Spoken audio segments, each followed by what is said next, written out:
Hello there, welcome to my YouTube channel. This is Moments with Fikayomi. Please like, share, subscribe, and leave a comment. Thank you. Hello there.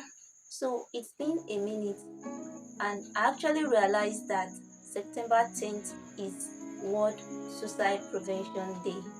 Well, I really didn't know about World Suicide Prevention Day and all of the international days before until someone employed my services and then asked me to write on international days and national days and holidays, what they mean and what they signify. So I've been following up with dates and being current in that aspect. One of the benefits of being a writer. To the main gist of today, realizing that this month is World Suicide Prevention Awareness Month and also World Suicide Prevention Day, I felt why not share my story to encourage someone, to help someone, and also to see and trust God that someone will be blessed through this and will see hope in this. So this is a personal story of myself that I really share. There was a point in my life, like I've been sharing my disability and physical challenge story here lately, and at a point in my life I felt tired, I felt weak, I felt God wasn't faithful enough. I was still a teenager then, and so I just felt God was not fair to me. So many things has been happening to me since I was a child. It's not time to talk about it yet, but you can get all of those stories and all of these experiences in my book titled Crushed. It's one of my recent books, and it's a book that details my life. It's a memo of my experiences and from a part of my life to a certain season. Okay, so today being World Suicide Prevention Day, I said I must share this story. So back then I was always worried, I was always feeling tired, I felt God was not faithful enough. I was at a point that I was so depressed and frustrated about living, about life generally. At 10 years old, I developed a bone disease that no one knows about. The diagnoses were just complicated, and I felt, God, why? Why am I going through this? I've known you since I was a child. Why would you fail me? Why would you fail me? At this point, I begged, I cried, I decreed, I declared. Like, I did everything I knew how to do as a teenager back then, but nothing was happening. It felt like God was a scam. That was how I saw it. And then the only option I had then was that God, take my life or heal me. Yes, I gave God those conditions. Like, God, is either you take my life or you heal me. So on the long run, He didn't take my life. I guess he had more purpose for me, like me sharing this with you today. So when I realized that He didn't take my life, I decided to take matters into my own hands, to take my life myself. So I was suicidal and I started attempting suicide. My mom owns a medicine store, so it was easy for me to access medications, pills, and I was actually looking for some specific kinds of pills. Like, I knew what I was doing and I knew what I wanted. I just wanted it to be a slow, peaceful death that no one would be able to, know exactly what happened or know that I did this. So my first attempt, it was terrible. Instead of me dying that peaceful death that I actually imagined, instead I had some abdominal pain. I was almost unconscious and I was feeling nauseous and so many symptoms. That one went away. The second time, after some months, I tried again with different pills this time. The same thing happened. And then to my family, everyone thought like, okay, this girl, maybe she's up with the crisis and the bone challenge is up again, the tissue challenge is up again. They really didn't know what was happening to me, but I knew what I was doing. I knew what I was expecting. I knew what I was looking forward to, but it didn't come. At the third attempt, that was years in between. At a point, I thought I had healed. I felt like it seems God would not take my life. even if I tried it myself, like God wouldn't take my life. So I just gave up on the whole idea. But you know how this depression thing is. It actually came back full blown. I think I was crossing to my 20th birthday then or so. And then it came, that feeling of insufficiency came, that feeling of I don't belong to the society. This is not the life I dreamed of. This is not my hopes. Those feelings came up, and I felt like, God, this time around, just make it successful. Just make it successful. And it happened at the time that I already had a mobile phone, and I had this friend online then. He was the only one I was confident enough to share it with. I was like, see, Suicidal, I'm tired. And at this point, you might not hear from me again. This is my last message to you. I love you, and this is where the road ends. I remember sending that message to him, and he sent a message that even if you want to end it all, that think about how far you've come to end it all at this time. We are many who still loves you, who cherish you, and want you around. Well, I ignored the message. I switched off my phone. I did what I had to do. More pills than I've ever taken, than I've ever ingested at a time. Different pills that I took that day. And then, in a matter of hours, I started reacting to it. I wanted something fast and peaceful. I didn't want something that would prolong and then I'll go through so much pain. I just wanted everything to end. That was what I wanted. That was what I was expecting. And I was so sure and certain of myself that this time, this day, I'm meeting God. Like, that confidence was there. Like, I'm meeting God. I'm meeting God. But it only made me worse. Like, I suffered that abdominal pain. I suffered so much pain. And I was down for so long. I was vomiting. My system was disorganized completely, totally. And I was just there. A week passed and nothing happened. And it was then I was like, God, now I surrender all to you. Since you have refused to take me, can you just reveal yourself to me and just make me know why I'm alive and why I'm going through what I'm going through, why I have to go through all of this. Else, please just take me home. I'm not scared of death. I'm not scared of dying. Just take me home. Everyone around me will heal with time. Just take me home. So that was my only prayer. I was like, God is not faithful enough to me. So, and I had a difficult time connecting with my family. I had a difficult time connecting with everyone around me. I had friends on social media then in a little scale, but I didn't connect with them. I felt no one understood me or understood what I was going through. I felt no one knows where the shoe hurts. No one knows where the shoe pinches like me. So I was just tired and I just wanted it to end. But God said no. Or let me say Mercy said no. Eventually, God sent people my way who helped me, who encouraged me, who put me through, and they helped me see that there is more to what I'm going through than what I think. I should just trust God and hold on to Him.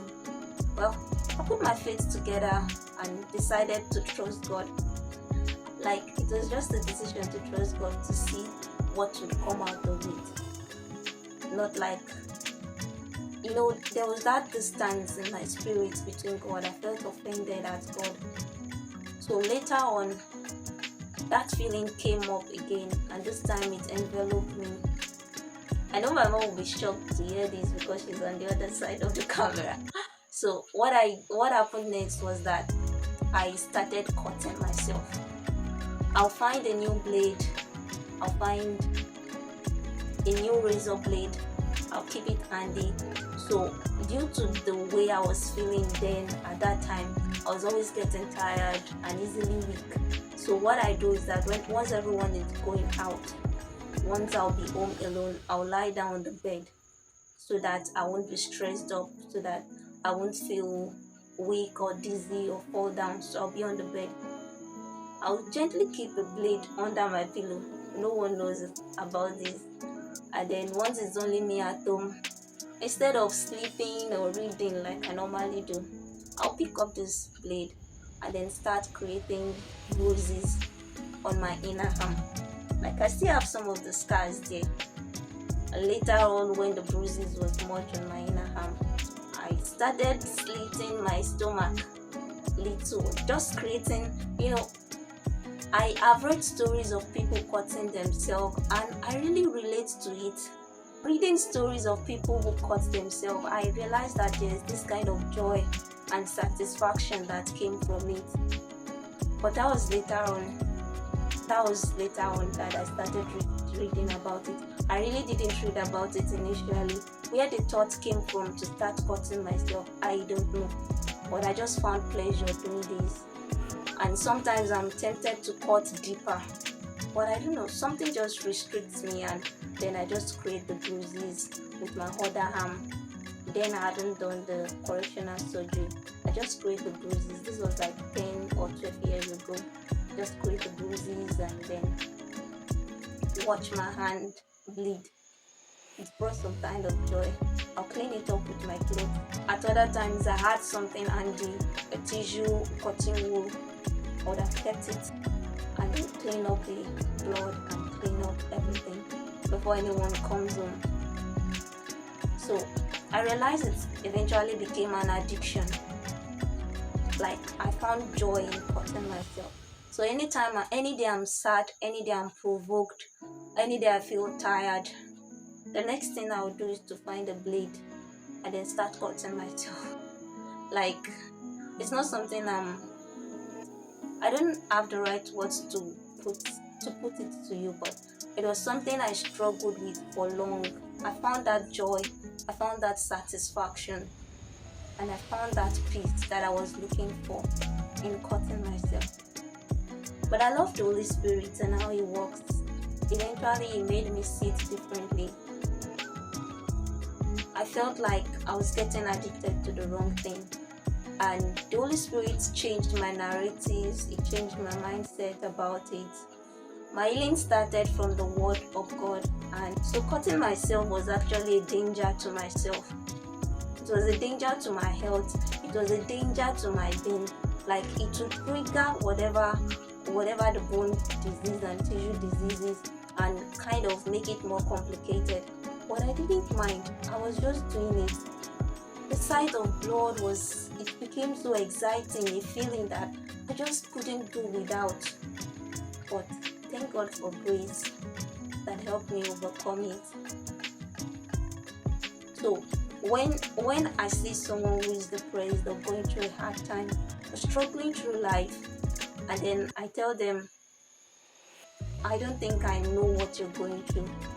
Truly, I don't know what they're going through. But a part of me feels what they feel. I can relate with that emotion. And that is why I'm putting this video out there for anyone who is going through a hard time, who is depressed, frustrated and tired, who is addicted to things that are not worthy, and then you can't even talk about it, who is being held back by the past, and you can overcome this. Death is not the option. I know it always seems like the right option, like it always seems like the right way, so that we'll find peace and then we'll go. But then that's not always the option. That's not always the way to go. I know people around you do not care, people around you do not relate with what you're going through. Yes, it happens. It truly happens. And take it from someone who has gone through that part, who has been self-destructive, who didn't really care about anything and just wanted to end it all, just like you're feeling now, just like you want to do now. Like I never knew that I was broken, and my childhood trauma has really affected me in a large way. I didn't know I was carrying a weight of an unforgiving spirit. I was nursing regret, I was bitter and all of that. Through biblical affirmations, books, prayers, I realized that everything that happened to me was in my past. It happened to the old Fikayo. It shouldn't have happened, but it did. It really did. Whatever it is that you went through, whatever the challenges are, whatever the situation that makes you depressed are, It's real. It happened to you. But it happened to your whole self. It happened to that former person. And you just have to trust God to remold and fix this broken vessel. Is the one who can fix a broken clay, a broken vessel, a broken anything. He can remold it and make sense out of it. So I'm sharing this experience today because of someone in my shoes. You're probably in a worse situation. Your reason for being depressed are valid. Yes, your reasons are valid because you know what the challenge means to you. You know what the situation means to you. Like, you know what you went through. But please, don't stay there. Don't stay in that place of depression. Don't stay in that place of that brokenness. There's so much joy for you in living than in death. I believe that some destinies are tied to you being alive. Speak to someone. I know this sounds cliche and then like everyone keeps saying it, speak to someone. But speak to someone. I believe you can. I can't say I know everything that you've gone through. I can't say I know your challenges exactly the way they are. But I've gone through this part. I think I know how it feels. I think I understand what it feels like being depressed, being in a situation that no one can help you out, that you feel the whole weight of the world is on you and then you feel tired. My dear friend, I know you might not want to hear this or even give it a thought. Like, you don't want to hear this. But you have to let go of those thoughts, of those fears, of those regrets, of those bitterness, of that hurt, and let God take control. No matter how broken and unloved you feel at the moment, I want you to know that God cares about you and is patiently waiting for you to surrender all and see what has been keeping you depressed as this problem. Like, He wants you to see it as God's problem. In your darkest moments, when the weight of despair feels unbearable, I want you to remember this. You are not alone. Like, you're not alone. That's what the devil used to deceive us most. Like, I'm alone in this, no one cares. But you're not alone. He knows your pain intimately. So, just as the sun rises after the darkest night, your circumstances can change. That is what God made me see. God has a purpose for your life. A purpose that is unique to you and to your experiences alone. The pain you are feeling today can become a testimony of God's grace and strength in your life. Like, your story can inspire others who are struggling. You are not defined by your past or your current struggles. You are defined by the love of God who never gives up on you. And most importantly, lean on your trusted Christian community or any community you have. For they are there to support and uplift you. They are there for moments like these. Seek professional help too if needed. God can walk through the hands of those who provide care and guidance through counseling. I encourage you to reach out to God in prayer. Even if you feel distant from God, He's always listening. That's the sweetest thing. That's the sweetest part of it. And His love for you is unwavering. Your life is a precious gift from Him, and there is hope in His promises.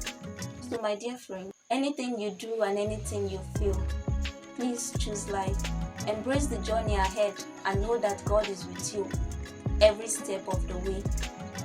The story is still being written, and it holds the potential for beauty, redemption, and purpose beyond your widest imagination. So, don't give up.